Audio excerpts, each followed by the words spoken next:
Υφυπουργό Παιδείας, ο κύριος Δερμετζόπουλος είναι κοντά μας. Σας ευχαριστώ πάρα πολύ για τη σύνδεση που έχουμε. Καλή σας ημέρα, κύριε Μπουζδούκου. Μπαίνω κατευθείαν στο θέμα.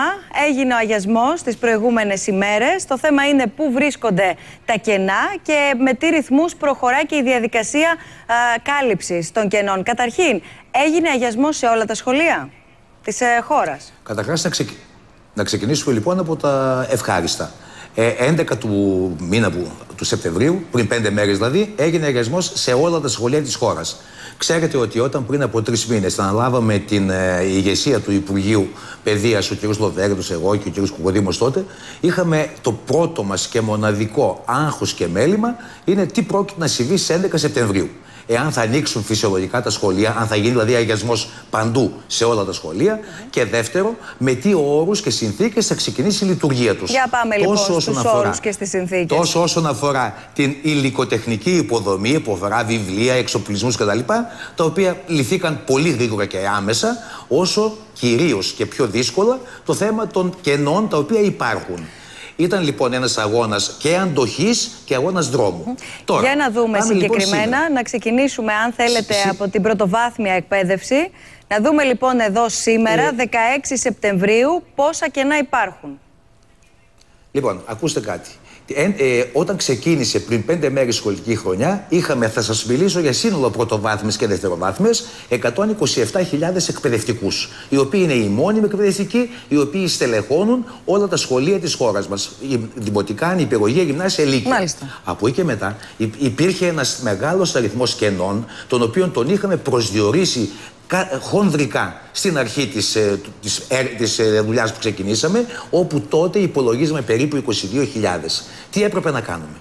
Έπρεπε αυτόν τον αριθμό, γιατί ήταν αδύνατο, όπως καταλαβαίνετε, να μπορέσουμε να πάρουμε 22.000 αναπληρωτές. Με συντονισμένες ενέργειες έπρεπε πρώτον να μειώσουμε τον αριθμό όσο γίνεται περισσότερο, χωρίς να διαταράξουμε την εύρυθμη λειτουργία των σχολείων από τη μια, και δεύτερο, να μπορέσουμε να διασφαλίσουμε αυτόν τον αριθμό. Κατά πόσο λοιπόν το μειώσατε? Εκεί λοιπόν που φτάσαμε είναι ότι σήμερα έχουμε εξασφαλίσει 16.000 αναπληρωτές στο σύνολο της πρωτοβάθμιας και δευτεροβάθμιας. Θα υπάρξουν κάποια κενά τα οποία θα προσδιοριστούν, γιατί ξέρετε κάτι, το θέμα των κενών δεν είναι κάτι το οποίο μπορείς άμεσα να το ξεκαθαρίσεις. Γιατί προκύπτουν στην πορεία άλλα κενά τα οποία δεν τα έχεις υπολογίσει. Ωραία, για να τα πάρουμε, επειδή ακριβώς θέλω να τα πιάσουμε ένα-ένα τα ζητήματα, θα έρθω και σε αυτό, σε έκτακτες περιπτώσεις δηλαδή. Πώς έχετε σχεδιάσει να καλύψετε τα κενά από τις 16.000 που ορίσατε τελικώς τα κενά? Λοιπόν, μέχρι στιγμής πόσοι έχουν διοριστεί, πόσοι αναπληρωτές? Έχουν τοποθετηθεί 4.900 στην πρωτοβάθμια και δευτεροβάθμια, 1.500 διαφόρων ειδικοτήτων στην ειδική εκπαίδευση. Και από εκεί και πέρα έχουμε εμείς στη διάθεσή μας ακόμα 10.000 περίπου, οι οποίοι μέχρι το τέλος του μήνα, το αργότερο, εφόσον έχουμε σήμερα την εικόνα από τις περιφερειακές διευθύνσεις που χρειάζεται να πάνε, θα τοποθετηθούν, και κρατάμε περίπου 1.000 αναπληρωτές, τη δυνατότητα μάλλον πρόσληψης 1.000 αναπληρωτών, για να καλύψουμε τις καταστάσεις που σας είπα.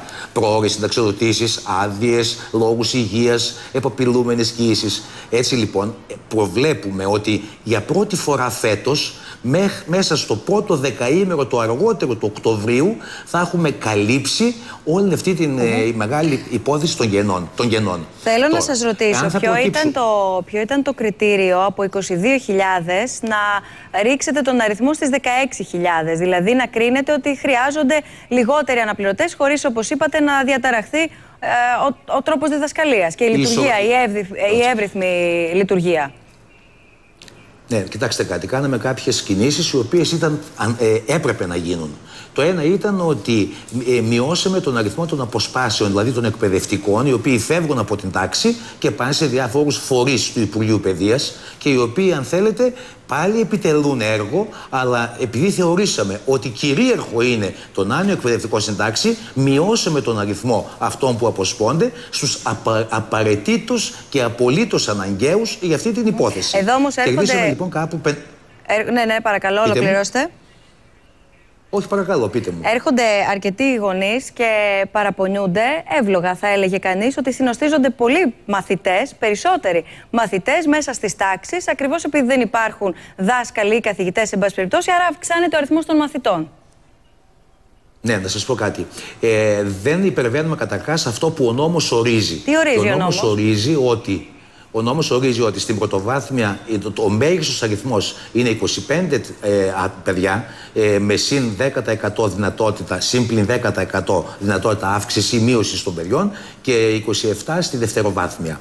Εδώ θα σας πω ότι δικαίως οι γονείς διαμαρτύρονται, γιατί πραγματικά είναι πάρα πολύ δύσκολο και για τα παιδιά αλλά και για το εκπαιδευτικό σε έναν τόσο μεγάλο αριθμό με το συγκεκριμένο πρόγραμμα που έχουν τα παιδιά να μπορέσουν να πετύχουν το καλύτερο αποτέλεσμα. Αλλά από εκεί και μετά καταλαβαίνουμε όλοι μας και οι γονείς και εμείς ότι είναι πάρα πολύ δύσκολο σε αυτήν την περίοδο όπου έχουμε τρομακτικά κενά και πραγματικά πολύ λίγο αριθμό εκπαιδευτικών ανάλογα με αυτό που θα έπρεπε να έχει η χώρα μας, να κάνουμε κάτι άλλο.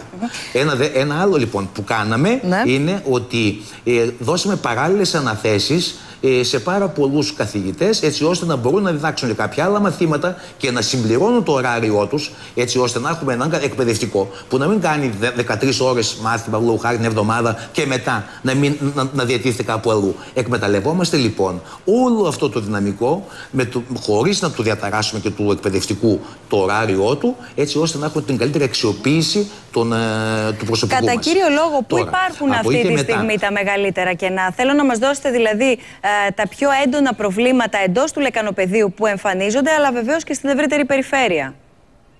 Δεν μπορώ να σας απαντήσω ακριβώς, γιατί τα κενά είναι διάσπαρτα σε όλη τη χώρα. Είναι διάσπαρτα. Φροντίσαμε. Για παράδειγμα, διαβάσαμε ότι υπήρχε πολύ μεγάλο πρόβλημα στον Πειραιά. Ναι, κοιτάξτε κάτι. Πιθανόν σε κάποιο σχολείο του Πειραιά να ήταν λίγο μεγαλύτερο το πρόβλημα ή έναντι κάποιου άλλου που ήταν λίγο λιγότερο, λίγο περισσότερο. Πάντως τα κενά είναι ισομερώς διασκορπισμένα, τα οποία σας λέω και πάλι ότι αυτά θα καλυφθούν μέχρι στο τέλος του μήνα με το επόμενο κύμα αναπληρωτών, οι οποίοι θα σταλούν σε όλα τα σχολεία. Άρα έως τέλος Σεπτεμβρίου είναι ο στόχος του Υπουργείου να έχουν καλυφθεί. Στόχος του Υπουργείου.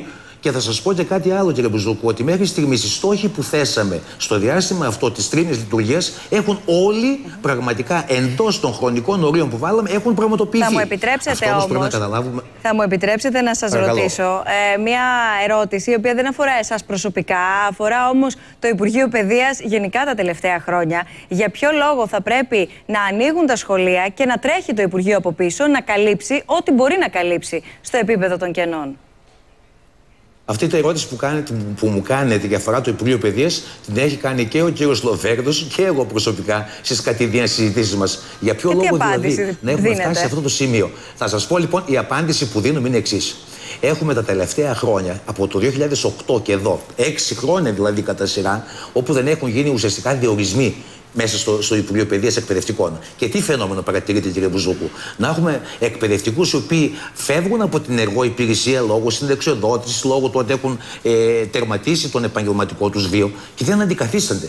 Κατά μέσο όρο, τα τελευταία 2 χρόνια είχαμε 5.500 με 6.000 τα τελευταία 2, 11 πριν από 3 χρόνια. Μιλάμε δηλαδή ανθρώπους οι οποίοι φεύγουν και δεν γίνονται προσλήψεις. Γιατί δεν γίνονται προσλήψεις? Πρώτα-πρώτα γιατί υπάρχει αυτό το δεσμευτικό στο Υπουργείο Παιδείας, η αναλογία του 1/10 έναντι του 1/5 που υπάρχει στον υπόλοιπο δημόσιο τομέα. Δηλαδή 10 φεύγουν, ένας έρχεται. Και το χειρότερο είναι ότι μέχρι τώρα, λόγω της οικονομικής συγκυρίας, δεν ίσχυσε ούτε το 1/10. Με αποτέλεσμα να έχουμε μια διαρκώς ανανεούμενη απειλή του χρόνου να μην έχουμε δυνατότητα να ανοίξουμε τα σχολεία. Μάλιστα. Και θα σας πω δημόσια αυτή τη στιγμή ότι πλέον αυτός ο τρόπος κάλυψης λειτουργίας των σχολείων έχει εξαντλήσει φέτος, μετά από πολύ μεγάλη προσπάθεια, το βίο του. Αυτό που πρέπει να κάνουμε λοιπόν είναι και αυτό που με τον Υπουργό, τον Γιώργο Λοβέρδο, και με δική του πρωτοβουλία επανειλημμένως έχει τονίσει και είμαστε πια σε μια όριμη φάση συζήτησης. Είναι να γίνουν 2 πράγματα. Το ένα, να μην ισχύσει πια το 1/10 για το Υπουργείο Παιδείας, έτσι ώστε να καλύψουμε όλο αυτό το χαμένο διάστημα που χάσαμε. να σας πω κάτι, μπορεί να έχει προκαλέσει αντιδράσεις, αλλά δεν μπορεί να συνεχίσει αυτή η κατάσταση εδώ μέσα. Άρα λοιπόν, πρώτη προσπάθεια, η οποία πιστεύω ότι θα καρποφορήσει, γιατί ο κ. Λοβέρδος ως υπουργός έχει αναλάβει μια έντονη δραστηριότητα πάνω σε αυτό, είναι το 1/10 να καταργηθεί και να μπορέσουμε να προχωρήσουμε σε ένα κύμα μαζικών προσλήψεων ενός ικανού αριθμού περίπου 10.000 εκπαιδευτικών, οι οποίοι μέσω ΕΣΠΑ την επόμενη άνοιξη θα πρέπει πια να έρθουν μαζί με το υπόλοιπο στελεχειακό δυναμικό του Υπουργείου, ώστε να μπορέσουμε του χρόνου, το Σεπτέμβριο, τα σχολεία να λειτουργήσουν ικανοποιητικά. Ας δούμε προς το παρόν πώς θα κυλήσει η φετινή σχολική χρονιά. Θέλω να σας ευχαριστήσω θερμά, κύριε Δερμετζόπουλε, για την επικοινωνία που είχαμε. Μου δίνετε όμως μια ευκαιρία, κύριε Μπουζούκου, από εσάς, μέσω της εκπομπής σας, να ευχηθώ μια πολύ καλή σχολική χρονιά σε όλα τα παιδιά, στους γονείς και στο σύνολο του εκπαιδευτικού κόσμου. Σας ευχαριστώ πολύ. Αλλάζουμε τελείως θέμα και εμείς παρακολουθούμε.